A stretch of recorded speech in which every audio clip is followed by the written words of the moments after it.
Hey, you guys, I got a good one for you today. So, this is one of those cakes that I've done years ago that I am just now getting enough time to upload. And it was definitely a learning curve cake. There was things that I should have used that I didn't. Like I needed to have that spatula with the serrated edge on it that like blocks out different sections so you can go back in and add different colors. I should have used that, but I didn't because I didn't have it. But I do think quick on my feet, so I just said, hey, I could just probably do a gradient effect. I don't know why I didn't do this in the color of the rainbow, like red, orange, yellow, green, blue, indigo, and violet, but I don't know why I decided to start off with yellow. But it literally went downhill after this because I don't know why I stuck that dark green in the middle instead of on the bottom. But we live and you learn, and we just roll with the blows that we are dealt with or with the choices that we decide to make. So I did take my time and try to get it as gradient as possible, which you'll see like I took a lot of time scraping, scraping, scraping, fixing, scraping, scraping. But I finally just, before it got to the bare bones, I decided, hey, this is going to be as good as it's going to get. Luckily, I've grown tremendously since this time when I actually did this cake.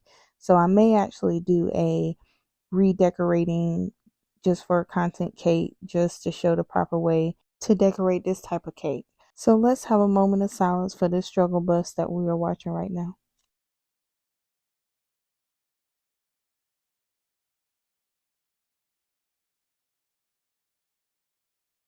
You thought the struggle was done? No, you was highly mistaken. So you will see where this started to go downhill fast.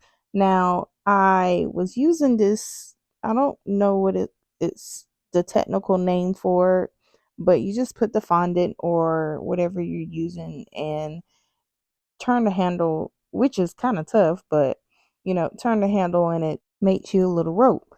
And I had to literally do this for every single color that I had, which wasn't a big deal. This actually went by nicer than I expected. But the problem was, and I don't know why I didn't think of this whenever I made the cake, but anytime I've worked in a bakery and they made fondant figurines, they do it days in advance. And a lot of people don't know that. They're thinking that, the fondant figurines are being made a day of. But no, if you want your modeling chocolate or fondant to set up and harden, you have to do it days in advance to give it time to dry.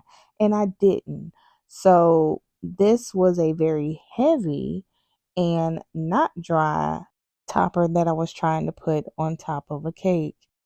And because I didn't allow it time to dry, I wasn't able to put toothpicks in it so that I could you know, push it into the cake. I planned to just try to prop it up on the cake, which it was too heavy to do that. So I ended up having to go with another solution altogether.